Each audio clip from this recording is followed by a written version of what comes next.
और ये दोनों इसका स्नेह है। भगवान संकोच में गढ़ते हैं तब गोस्वामी जी कहते हैं सो सीतापति। सीतापति माने नाम भी कैसा सुना, सीतापति। और सीतापति माने जहां दोनों पति पत्नी में उदारता की होड़ लगी हुई है। और प्रभु तो परम उदार है ही है, पर उनकी अनुगामिनी जो सीता जी है, जो आज्ञा शक्ति है, वो क्या उनकी स्थिति क्या, प्रिय की सिय जान निहारी मन मुदरी मन मुदित उतारी।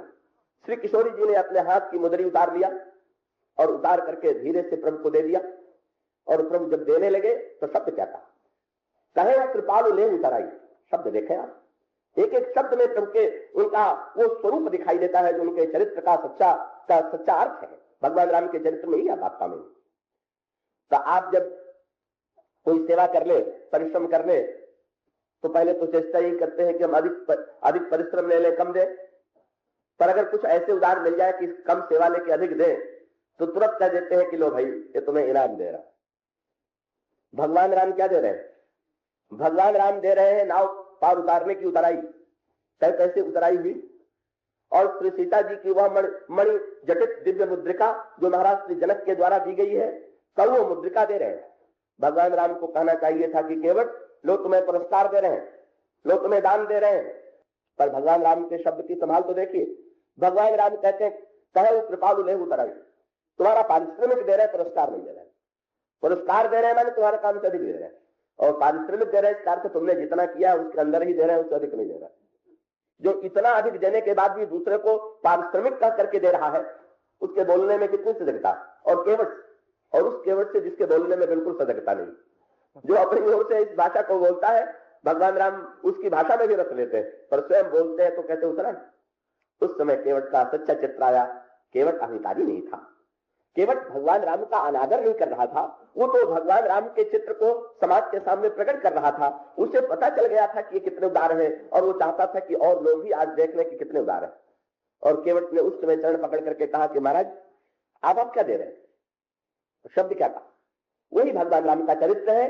नाथ आज मैं कहा न पावा, प्रभु आज मैंने क्या नहीं पा लिया। प्रभु कहते हैं केवट मैंने तो कुछ नहीं दिया, और तुम कहते हो मैंने क्या नहीं पा लिया। तब केवट ने कहा महाराज यही तो विशेषता है आपने, कि आप सब कुछ देने के बाद ये अनुभव करते हैं कि आपने कुछ नहीं दिया। आपने कुछ नहीं देने का दावा किया और पाने वाले ने सब कुछ पा लिया, इससे बढ़ के आनंद क्या होगा। जहां देने वाला कहे हमने बहुत दिया और लेने वाला कहे कुछ नहीं दिया, वहां तो झगड़ा हो गई। और जहां देने वाला कहे कुछ नहीं दिया और लेने वाले को मिले लगे कि बहुत मिल गया, हम सब कुछ प्राप्त कर चुके, वही तो प्रीति का मिलन होगा। भगवान राम कहते हैं कुछ नहीं दिया, और केवट कहता मैंने सब पा लिया। प्रभु ने पूछा क्या पा लिया, दिखाओ, अगर तुमने पा लिया है तो क्या पा लिया। केवट ने कहा महाराज जो पा करके भी संसार में बढ़ जाया करता है, घटता नहीं, आज घट गया। क्या, मिटे दोष दुख दारिद्र दावा। मेरे जीवन की दरिद्रता, मेरे जीवन का दोष, मेरे जीवन का दुख आज आपने मिटा दिया। और अगर मैं आपसे उतराई पा लेता तो शायद ये सब न मिटता, पर आपने एक केवट के दैन्य को जैसे दूर कर दिया, उसके दोषों को जैसे दूर कर दिया, उसके दुख को जैसे दूर कर दिया, उससे आपको छोड़ के कौन कर सकता था। केवट ने कहा, अब केवट ने व्याख्या किया, प्रभु आप चाहते तो गंगा को वैसे पार कर जाते, आपके सामने कोई समस्या नहीं। पर जब आपने गंगा के किनारे आकर के आप खड़े हुए, तो सारे लोग ये आशा करते होंगे कि गंगा के किनारे खड़े होकर के आप कहेंगे अरे केवट आप तेरे सामने साक्षात ईश्वर खड़ा है या अयोध्या का सम्राट खड़ा है, चाहे जो मांग ले। लेकिन आपने ये नहीं कहा, अब तो आपके मुंह से वाक्य निकला कि केवट मुझे तुम्हारे नाव की आवश्यकता है, मैं तुम्हारे सहायता के बिना पार नहीं कर सकता। और एक वाक्य से मेरे समाज के द्वारा लादी गई सारी दरिद्रता दूर हो गई। सारे समाज ने हमें दीन कहा, पापी कहा, दरिद्र कहा, अभावग्रस्त कहा। आप पहली बार आए कि आपने मुझसे ये कहा, और कहा भी तो आपने क्या कहा, नाव ले आओ, बिना नाव के मैं पार कैसे होऊंगा। एक वाक्य से मुझे लगा कि अरे मैं दरिद्र कैसे हूं, मैं अभावग्रस्त कैसे हूं।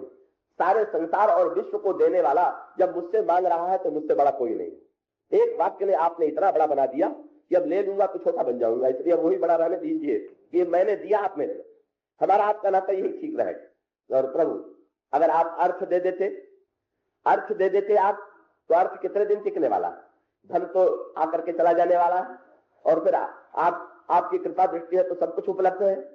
और प्रभु आप धर्म दे देते तो भी कोई बात नहीं थी, सब मैंने पा लिया। इसका अर्थ ये हुआ कि आपको पालने के पश्चात जहां लक्ष्मी ही प्रिया है वहां अर्थ भी मिल गया। आपने सेवा का सौभाग्य दिया तो धर्म भी मिल गया।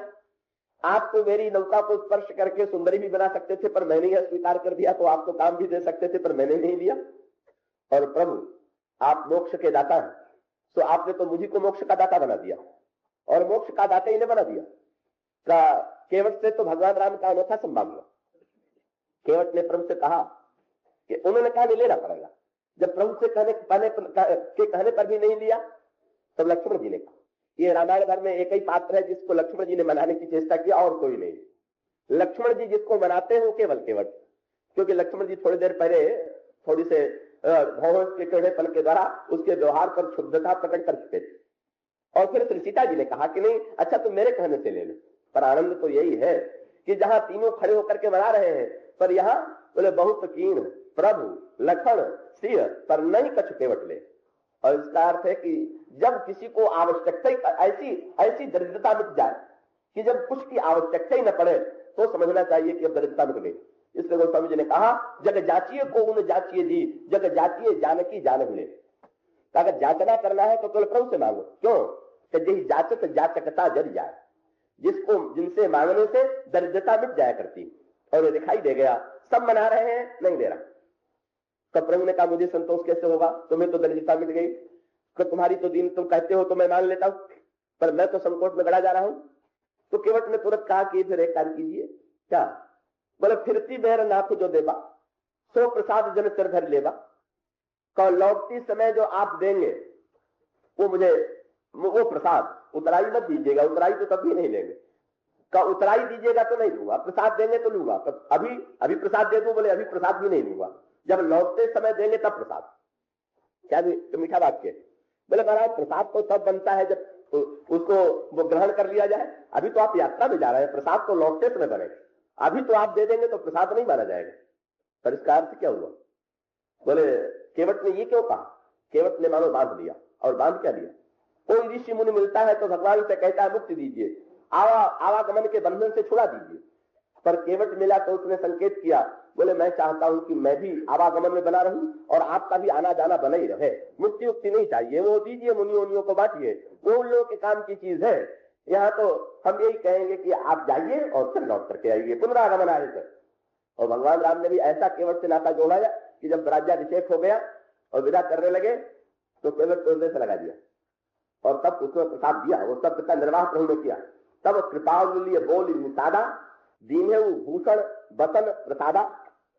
और हृदय से लगा करके प्रसाद देने के बाद बोले अब तो लेना ही पड़ेगा प्रसाद। पर उसके साथ एक बात और जोड़ दिया जो किसी से नहीं कहा, और नहीं तो विदा कर दिया। पर केवट से क्या कहा? तुम प्रिय मोही भरत जिन्हें धराता और सदा रहे हो पुरावत जाता। भाई तुम भी जाते जाते रहना, हमारा तुम्हारा नाता मुक्ति वाला तो है नहीं कि एक बार मिले और फिर न मिले। आओ तुम आओ, मैं आऊं, मैं तुम्हारे द्वार पर कभी आऊं, कभी तुम मेरे द्वार पर आओ, कभी तुम मुझे पार उतारो, कभी मैं तुम्हें पार उतारूं। हमारा और तुम्हारा नाता इस प्रकार का। और इसका अर्थ क्या? केवट के अंतःकरण में जो हीनता की भावना थी, मैं जात से हीन हूं, धन से हीन हूं, योग्यता से हीन हूं, मेरी कोई समाज को आवश्यकता नहीं है, और आवश्यकता भी है तो लोग वो समझते हैं कि मूल्य दे करके हमने बहुत कुछ कर दिया। भगवान राम ने अपने व्यवहार के द्वारा उसके अंतःकरण की वो दीनता दूर कर दी। और यही दीनता दूर करना प्रभु का स्वभाव। यही बंदरों के साथ व्यवहार करते हैं। जब बंदरों से कहते हैं सीता जी का पता लगा दीजिए, जब सुग्रीव से कहते हैं कि सीता जी का पता लगवा दीजिए, तब वो प्रत्येक को ये कहना चाहते हैं कि नहीं नहीं, आप में से प्रत्येक की आवश्यकता मुझे है और आपकी सहायता के बिना हमारा कोई काम नहीं होगा। ये जो भगवान राम के चरित्र का पक्ष है, ये क्या? जो दीनता है, जो सेवक है, तो उसको सेवक बनाए रहने की वृत्ति नहीं है, तो सेवक बनाए रहने की वृत्ति नहीं है, अपितु तो उसको भी इतना ऊंचा उठा देने के लिए कि जहां पर भगवान राम चाहते यह है कि प्रत्येक सेवक के हृदय से दीनता मिट जाए, अभाव मिट जाए। इसीलिए जब सिंहासन पर बैठने चले तो फिर वही उसी व्रत का निर्वाह करके तब सिंहासन पर बैठे। जब प्रभु के स्नान का समय आया तो जो स्नान का आसन बना हुआ था, प्रभु ने श्री भरत को बुलाया और भरत से कहा पहले तुम इस आसन पर बैठ जाओ और आसन पर बैठ करके जो मैं करूं सेवा उसे स्वीकार करो। श्री भरत बैठ गए और प्रभु के पीछे खड़े हो गए। ये नई परंपरा थी। श्री भरत नहीं कर नहीं सकते थे। प्रभु ने कह दिया, तुम्ही ने तो चित्रकूट में व्याख्या किया था कि ऐसा कोई स्वामी नहीं है जो सेवक की सेवा करे। अब तुम्ही उस व्याख्या को नहीं मानोगे तो सत्य कैसे सिद्ध हो? तो तुम्हें तो सत्य सिद्ध करना ही पड़ेगा, तुम्हें तो सेवा स्वीकार करनी पड़ेगी। तब खड़े हो गए और लगे भरत जी की जटाओं को सुलझाने। वो समझे ने कहा, पुनि करुणानिधि भरत हटारे और निज कर राम जटा निर्वारे। और इसका अर्थ क्या? श्री भरत छोटे, प्रभु बड़े। छोटा बड़े की सेवा करे तो ये तो समाज में देखा, पर बड़ा छोटे की सेवा करे, भगवान राम ने कहा ना, इसके बिना पूर्णता नहीं आ गई। छोटे जब तक बड़ा के बड़े की सेवा करता रहेगा तब तक नहीं बनेगी बात राम राज्य की। जब बड़ा भी छोटे की सेवा करने लगे और उस सेवा में भी गर्व नहीं, भगवान राम जब भरत जी की जटाओं को सुलझाने लगे तो भरत जी ने प्रभु की ओर देखा, बोले प्रभु अब यही काम रह गया है क्या? अयोध्या के सिंहासन पर बैठने वाले प्रभु, आपको अब यही काम शेष रह गया है क्या? प्रभु ने हंस करके कहा, भरत तुमने अयोध्या की सारी समस्याओं को सुलझा दिया, कुछ छोड़ा ही नहीं, अब जटाओं को सुलझाने तो बाकी है, अब क्या मैं सुलझाऊं? तो जो सुलझाने की समस्या थी वो तो तुम्हारे चरित्र के द्वारा सुलझ गई, अब ये काम तो करने दो, कम से कम मैं इतना तो करूं। और इस प्रकार से हम देखते हैं कि भगवान श्री राम अपने व्यक्तित्व के द्वारा एक नया चरित्र, नया दर्शन समाज को देते हैं। और वो ये है कि जब तक छोटे और बड़े के बीच में बड़ा अपने बड़प्पन के दावे में रहेगा और छोटा अपनी हीनता से संतुष्ट रहेगा, तब तक सच्चा मिलन कैसे होगा? इसलिए जब बड़ा अपने बड़प्पन का त्याग कर दे, रामचरितमानस में आता है, भगवान शंकर ने पार्वती से कहा, पार्वती एक बार मैं सुमेरु पर्वत पर गया, तो सुमेरु पर्वत पर गया तो वहां पर एक आश्चर्य देखे। क्या? बट वृक्ष के नीचे कौआ कथा कह रहा था और हंस सुन रहे थे। जब मैं जाई तो कौतुक देखा, बड़ा आनंद आया। पार्वती जी ने कहा कि महाराज आप गए होंगे तब तो काकभूषुंड जी ने कथा छोड़ करके आपको कथा कहने के लिए अनुरोध कर दिया होगा। बोले नहीं पार्वती, ऐसी भूल मैं कर सकता? नहीं, जो मैंने देखा कि इतने हंस कथा सुन रहे हैं कौए से, तो मेरे मन में भी आनंद आया कि सुनाया तो बहुत, चलो आज सुनने का आनंद ले ले। और तब मैंने क्या किया? बोले तब कछु काल मराल तनु, मैं भी हंसों में हंस बन के चुपचाप जाके बैठ गया और सुने सकल। बोले अंत में आपने परिचय दिया कि नहीं?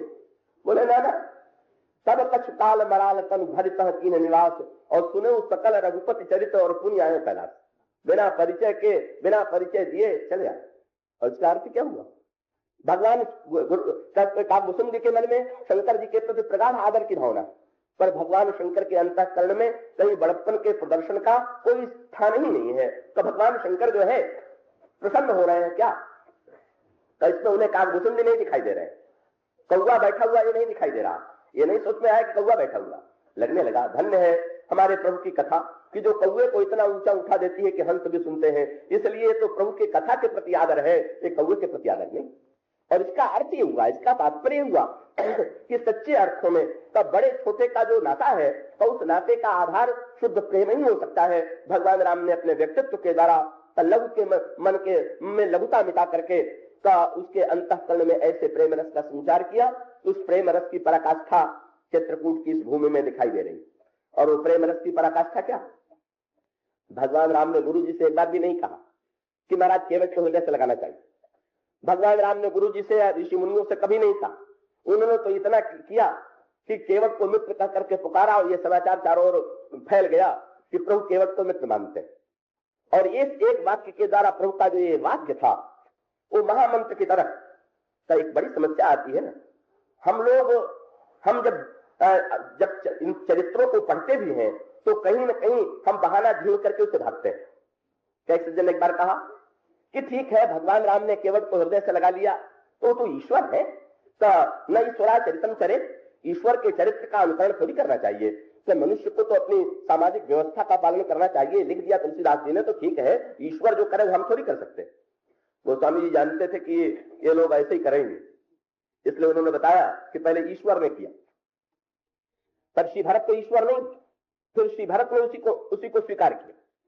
कि श्री भरत भी स्वीकार कर लेते तो ये कहा जाता कि ईश्वर के बाद उनके भक्त थे, उन्होंने मान लिया होगा। पर वो गुरु वशिष्ठ तो धर्म के आचार्य हैं। इसका अर्थ यह है कि धर्म ने इस मान्यता को स्वीकार किया कि नहीं स्वीकार किया? तो एक भक्त ने तो स्वीकार कर दिया। श्री भरत भक्त है, संत ने स्वीकार कर दिया। पर समाज की में वो मान्यता जब तक गुरु वशिष्ठ जो ब्राह्मण हैं, जो शीर्षस्थ हैं, जो समाज में धर्म के व्याख्याता हैं, वो मानते हैं कि नहीं मानते उस व्यवस्था। वो स्वामी जी ने कहा गुरु वशिष्ठ ने भी चित्रकूट में प्रेम भूमि में आके संस्कारों को छोड़ा और निषाद को लक्ष्मण से भी अधिक प्यार से हृदय से लगा लिया।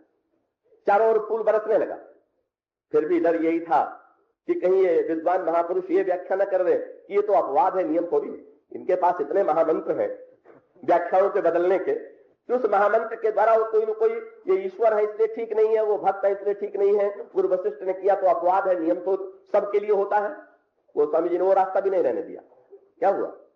गोस्वामी जी ने कहा पहले भगवान राम मिल चुके, उसके बाद श्री भरत मिल चुके, अब श्री भरत के बाद गुरु वशिष्ठ मिले, और गुरु वशिष्ठ के मिलने के बाद गुरु वशिष्ठ जब मिल चुके तो सारे समाज ने उनकी व्याख्या को स्वीकार किया। और आगे पंक्ति क्या कहती है?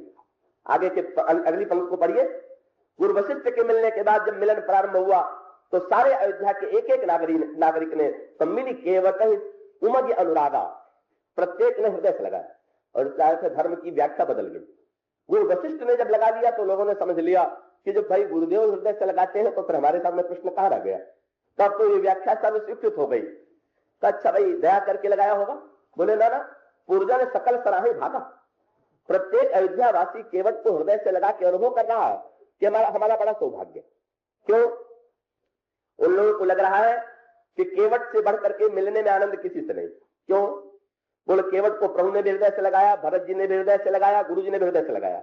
जिसके हृदय में तीनों लग चुके उससे हम मिल करके हम चारों से मिल रहे हैं। इतना बड़ा सौभाग्य हमें प्राप्त हो रहा है, शायद अलग अलग मिलते तो वो आनंद न आता जो एक केवट से मिलने में आनंद आ रहा। एक केवट के मिलने प्रत्येक के स्पर्श की अनुभूति हो रही। बोले केवट का वही हृदय है जो प्रभु के हृदय से सटा, केवट का वही हृदय है जो संत भरत के हृदय से सटा, और केवट का वही हृदय है जो महान ज्ञानी तत्वज्ञ धर्म के परम आचार्य गुरु वशिष्ठ के हृदय से सटा था। और ऐसे इस त्रिवेणी में स्नान करके, ये तो त्रिवेणी हो गई ना, ज्ञान भक्ति कर्म की त्रिवेणी हो गई। भगवान राम ने हृदय से लगाया ज्ञान अखंड एक सीतावर है, श्री भरत ने हृदय से लगाया परम भक्त है, और गुरु वशिष्ठ ने हृदय से लगाया परम धार्मिक। जैसे त्रिवेणी में स्नान करके पवित्रता की अनुभूति होती है, उसी प्रकार से अयोध्या के प्रत्येक नागरिक को अनुभूति होने लगी। मानो गोस्वामी जी जो संदेश देना चाहते हैं वो ये है कि जब तक हम परस्पर संघर्षरत रहेंगे, जब तक हम लड़ते रहेंगे, चाहे उसका नाम कोई दे दें, चाहे धर्म का नाम दे दें, चाहे ज्ञान का नाम दे दें, चाहे कोई नाम दे देंगे, तब तक सच्चे अर्थों में हमें सच्चे हृदय में शांति की अनुभूति नहीं होगी।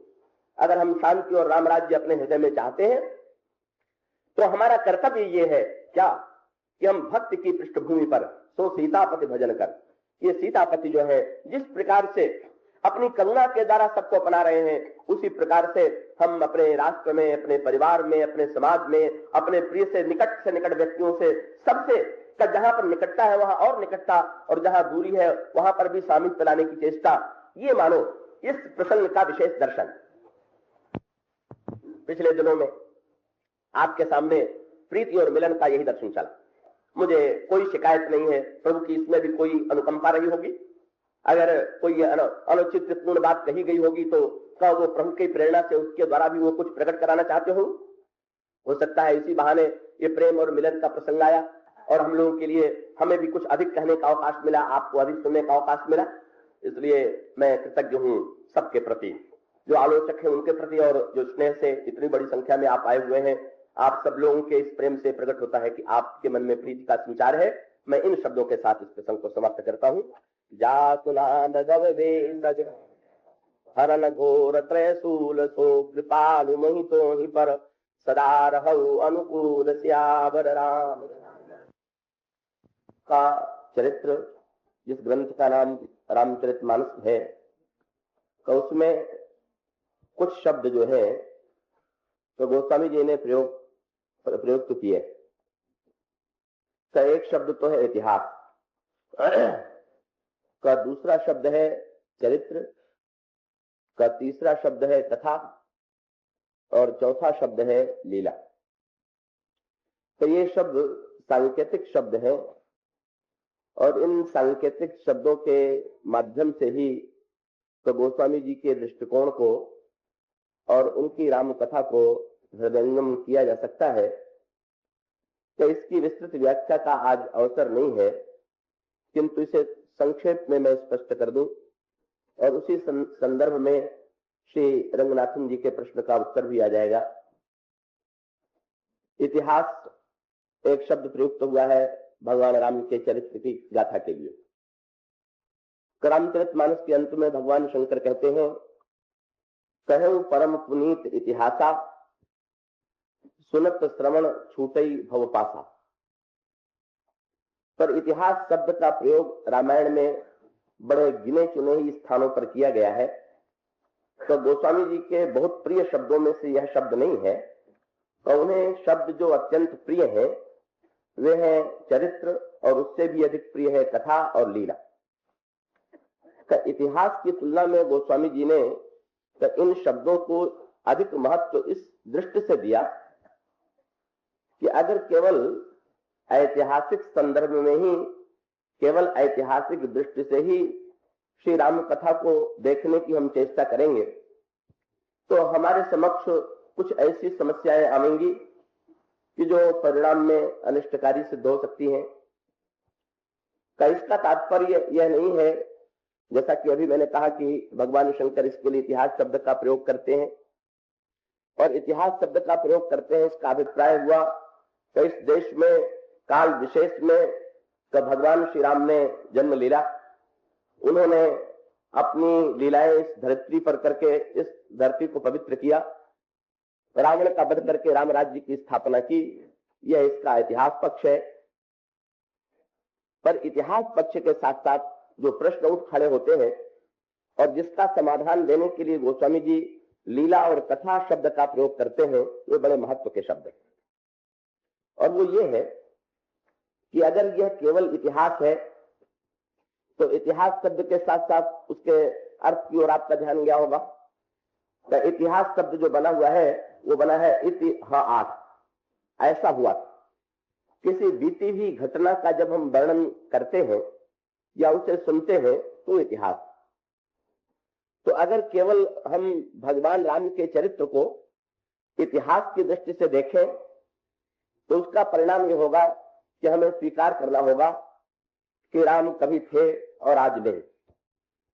और इसका अभिप्राय यह है कि राम जो है हमारे जीवन में तो इतिहास के अनेक पात्रों की तरह हमारी स्मृति में ही है, तो उनकी कोई सत्ता आज नहीं। तो गोस्वामी जी इस मत से सहमत नहीं, और इसी दृष्टि से इतिहास के साथ साथ वे कुछ बातें जोड़ देते हैं। और उन बातों को जोड़ देने का तात्पर्य यह है, उसका अभिप्राय यह है कि हम श्री राम की सत्ता को तो केवल किसी काल विशेष की सीमा में न बांध दे, किसी देश की परिधि में ही समाप्त न कर दे।